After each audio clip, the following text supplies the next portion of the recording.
Hoy vamos a hablar en este programa de macrogranjas. Sí, de nuevo toca tratar este tema y es que de nuevo tenemos pues los primeros pasos de una construcción de este tipo en nuestra comarca, concretamente en Ledaña. Así nos lo hacía saber Pueblos Vivos a través de una nota de prensa hace unos días y hoy hemos querido hablar directamente con ellos para conocer en qué punto está esta información. Saludamos a Toni Jorge, coportavoz de Pueblos Vivos Cuenca. Muy buenos días, Toni. Buenos días. Toni, decía yo que hace unos días recibíamos una nota de prensa que nos enviabais a los medios de comunicación. Muchos de ellos ya se han hecho eco de que está en tramitación una macrogranja en la localidad de Ledaña, aquí en la comarca de La Manchuela, y decía yo a nuestros oyentes que nos gustaría saber, pues en qué punto está esta construcción. Vale, bueno, a nosotros más que macrogranjas nos gusta llamarlas instalaciones de ganadería industrial, porque realmente se trata de industrias de producción de carne a gran escala, ¿vale? El punto en el que se encuentra concretamente este proyecto nos enteramos a través del buscador Nevia de la Junta, donde tienen entrada todos los nuevos proyectos, donde se descarga la documentación para que pueda someterse a consulta pública. Es decir, el proceso se encuentra todavía en fase inicial de recepción de documentación. Lo único que está en el portal es el estudio de impacto ambiental, donde ya se pueden ver la mayor parte de sus características, pero todavía falta mucha documentación. Y no se ha sometido todavía a información pública, donde se pueden presentar alegaciones. Normalmente cuando se hace así, recibimos la notificación para poder participar en el proceso, tal y como marcan las leyes, pero está así. Suponemos que saldrá la información pública posiblemente en otoño, y entonces será cuando ya estará toda la documentación y podremos proceder, ¿vale? Bueno, esa es la situación actual. Situación actual, podríamos decir, en ese inicio de todo el procedimiento, un proceso que es lento, pero del que desde Pueblos Vivos ya os habéis querido hacer eco, porque si no, al final, te comentaba yo, Toni, antes de grabar, es verdad que esto va siguiendo su cauce y de repente nos encontramos con que empiezan las obras y ahí ya sí que poco podemos hacer. Claro. Además, también en nuestra nota de prensa remarcamos que esto da cuenta un poquito. Sabéis que en Castilla-La Mancha existe una moratoria, instalaciones de ganadería industrial, que desde el principio denunciamos que era una moratoria totalmente vacía, porque realmente luego a la postre así se ha confirmado. Es decir, una moratoria que afecta solamente a las instalaciones de determinado número de animales. En este caso, tendría que afectar a las de mayor de 2.000 cabezas, pero por una trampa legal que tiene la propia Junta en su página, afecta a las de más de 2.500, lo que hace, en lugar de detener las instalaciones, es que los promotores y los grandes integradores pasen a jugar con las cifras. Y si no puedo poner una instalación de 4.000, pongo dos de 2.000 y ya está. Y efectivamente, es decir, el goteo de proyectos, primero de 2.500 cabezas, un poquito por abajo, 2.496, y después cuando denunciamos el hecho de menos de 2.000, ha sido constante y continuo. Y ahora mismo tenemos, por ejemplo, esta Ledaña, tenemos una ampliación en Villa de Domingo García. Va habiendo un goteo continuo de proyectos, con lo cual la moratoria efectivamente no ha servido absolutamente de nada. Aquí concretamente en Ledaña, además, será el caso de que esta instalación viene a sumarse a una que es de las más grandes permitidas por la ley actualmente, que es de 7.200 cabezas, que existe ahí en la población. Entonces, si nos juntamos con las dos, tendremos que Ledaña contará con el récord de tener 6 cerdos por habitante. Lo cual nos da idea un poco de lo insostenible que es este tipo de industria, porque no se puede calificar de otra manera. Claro, además aquí has tratado varios temas. Por un lado, esa moratoria que en principio se planteaba, y hablamos además aquí con el consejero, se planteaba como un paréntesis en el que poner sobre la mesa posibles soluciones a un problema que es real, que existe. Obviamente tiene que haber ganadería. El problema está también en gran medida en la gestión de esos residuos. Pero claro, si esa moratoria no está sirviendo como paréntesis y no se ha empezado, o por lo menos públicamente no tenemos mucha información de que se esté trabajando ya en cambiar esa gestión de residuos, nos encontramos ante una situación como esta, porque ahora hablamos también de la zona de riesgo que supone nuestra comarca, o en concreto Ledaña, para el tema de los residuos, que al final es lo que nos preocupa. Sí, bueno, efectivamente el paréntesis no se ha producido porque en el paréntesis hablaba de abrir un debate social en el cual pudieran intervenir pues un montón de sectores y de asociaciones. Eso no se ha producido. La evolución en cuanto al tema de residuos es que es muy engañosa, es decir, considerar que un problema ambiental se reduce a la gestión de unos residuos es realmente una falacia, porque aquí el impacto real de este tipo de industria es que se externalizan también una gran parte de los costes ambientales que se producen en el lugar donde se recolecta la materia prima para los piensos, ¿vale? Y, bueno, el transporte, etcétera, etcétera. Entonces, aquí, si lo reducimos al tema de los residuos, que es muy importante, o sea, realmente el punto al que hemos llegado de no reconocer que existía un problema con la gestión de los estiércoles, ahora, de repente, decir que algo hay que hacer con ellos, porque eso lo venimos denunciando desde siempre, y ahora sí, algo hay que hacer con ellos. ¿Cuándo hay que hacer algo con ellos? Pues cuando resulte rentable, pero cuando el impacto ambiental se producía y no resultaba rentable, a nadie, absolutamente a nadie, le interesaba la gestión de los residuos. Ahora tenemos el boom de las plantas de biogás, del biometano y tal, y ahora que sí que parece que el sector puede obtener beneficios de ahí, ahora vamos a entrar en el tema. Por eso te decía que es un poco una actuación totalmente hipócrita, aparte de que efectivamente pues ni se ha producido diálogo, ni se ha producido absolutamente ningún avance en ese sentido, y la moratoria no ha servido absolutamente para nada. Nosotros nos entrevistamos con el viceconsejero y ahí nos habló de que sí que había habido una reducción de proyectos y tal.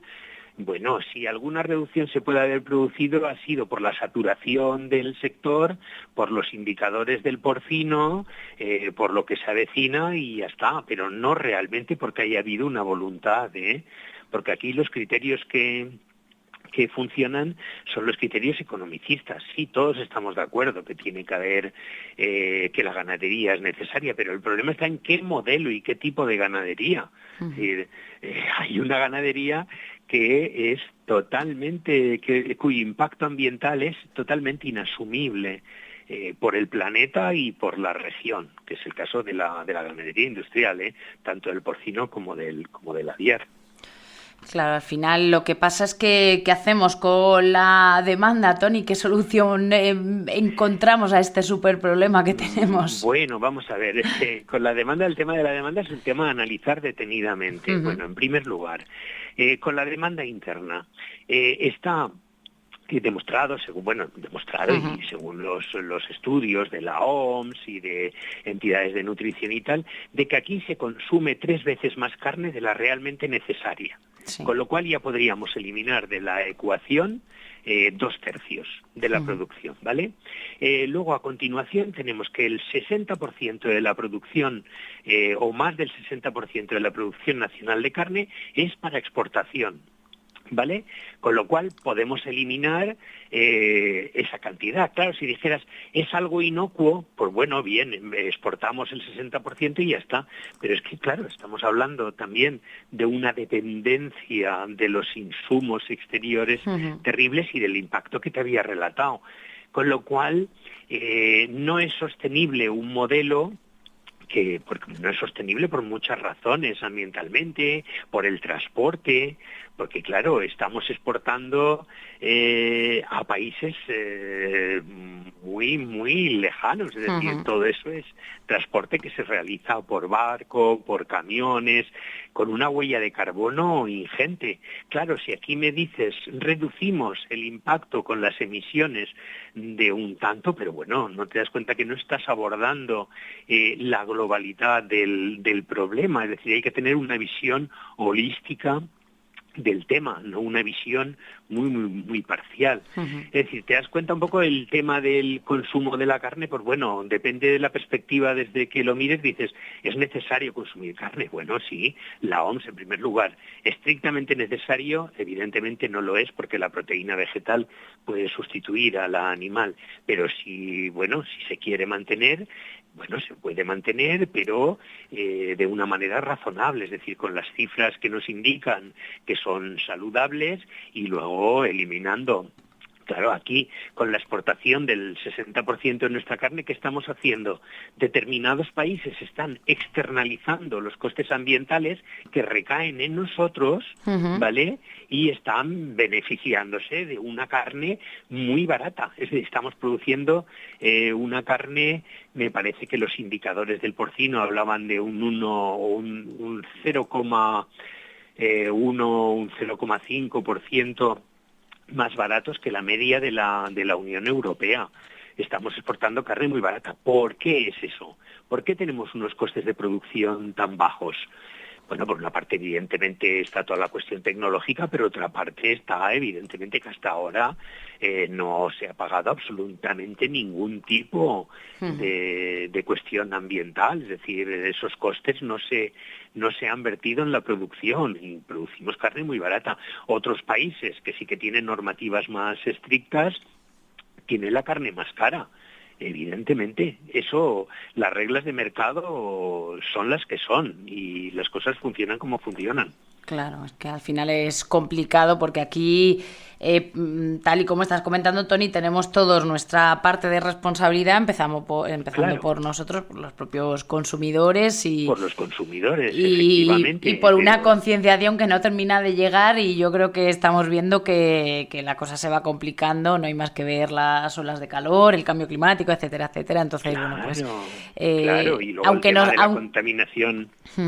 El tema de la contaminación directa, que hablábamos en la nota de prensa también de lo de los nitratos. Es decir, tenemos en Castilla-La Mancha más del 50% del territorio que es vulnerable a nitratos. Claro. Por una utilización abusiva de los fertilizantes nitrogenados por una parte y luego de la fertilización animal también, de los purines. Eso es insostenible ya a corto plazo, porque estamos hablando del agua que bebemos. Hablábamos ahí en Ledaña, tienen, claro, es toda la zona vulnerable a nitratos. Lo que pasa es que su pozo de abastecimiento, por ejemplo, proviene de un acuífero profundo, que me parece que está a unos 350 metros, con lo cual el acuífero superficial está contaminado y de ahí no podrían beber, pero mientras puedan beber del acuífero profundo, pues ancha es Castilla. Pero es que, como es un problema acumulativo, tenemos que mirar al futuro, no podemos ser cortoplacistas, es decir, claro. Ahora obtenemos beneficios y mientras obtengamos beneficios ya nos plantearemos. Cuando el problema surja será demasiado tarde. Claro, el problema es que yo creo que llevamos pensando y actuando así desde hace mucho tiempo, pensando que las consecuencias no iban a llegar y estamos viendo que llegan, o sea que... Llegan, claro, llegan a todo el mundo, llegan a los que se están beneficiando, porque además es una industria que realmente hablan, ¿es que benefician? No, perdón. Es una industria que está manejada por grandes empresas y fondos de inversión, ¿vale? Es una industria que beneficia a las grandes integradoras, que es la mano que mece la cuna. Claro. Si nosotros no nos metemos con los productores, los promotores, pues mira, son trabajadores, son falsos autónomos que realmente están trabajando por un precio tasado de la carne que producen, por las cargas que les proporcionan desde los piensos, el veterinario, todo. Ellos corren con los riesgos de la inversión, es que además es algo totalmente insano. Sí. Corren con los gastos de la instalación, con todos los riesgos de la instalación, con los riesgos que asumen, porque claro, se trata de préstamos, estamos hablando de un coste de 100 euros por cerdo de instalación. 2.000 cerdos son 200.000 euros mínimo. Eso necesitas hipotecarte, claro. que se hipoteca es el promotor, que montan sociedades temporales y tal, y se hipotecan. Si en algún momento la integradora no necesita carne o reduce su demanda o lo que sea, y se ven entrampados con los préstamos, ¿quién va a pagar? Es que fíjate si es un poco grave el tema. Quien va a pagar son precisamente ellos, que ahora están obteniendo unos buenos beneficios, pero son beneficios muy reducidos. Estamos hablando de 1 a 2 personas por una instalación enorme. Claro. Mientras que los otros van a salir de rositas, totalmente y exactamente igual que hace la agricultura intensiva, hace la ganadería intensiva. Cuando agotan un territorio, se marchan a otro. Y es el mismo dinero que actúa aquí, actuará en otro sitio. Y te deja el territorio convertido en un solar. Y ya está. Así funciona este tipo de historia. Claro, al final, pues eso, hablamos de consecuencias que son claro. muy graves y que bueno pues que habrá que intentar evitar. Sí. Veremos cómo evoluciona, veremos si se pone sobre la mesa bueno pues ese debate que es necesario para buscar soluciones. Claro. Y veremos lo que ocurre con esta instalación ledaña que está dando primeros pasos. Ojalá no consiga llegar a ser una realidad. Estaremos pendientes de cómo evoluciona. Toni, te agradecemos muchísimo que hayas estado este ratito con nosotros, que nos hayas hablado no solo de esta instalación de La Manchuela, sino un poco de la situación en general y de las posibles, bueno, pues soluciones o esas posibles pequeñas cosas que cada uno debemos cambiar a nivel individual y lo que se debe cambiar también a nivel global. Veremos lo que ocurre. Muchísimas gracias, Toni Jorge, coportavoz de Pueblos Vivos de Cuenca, por haber estado este ratito hoy en Radio 90. Gracias a vosotros, un placer, ¿de acuerdo?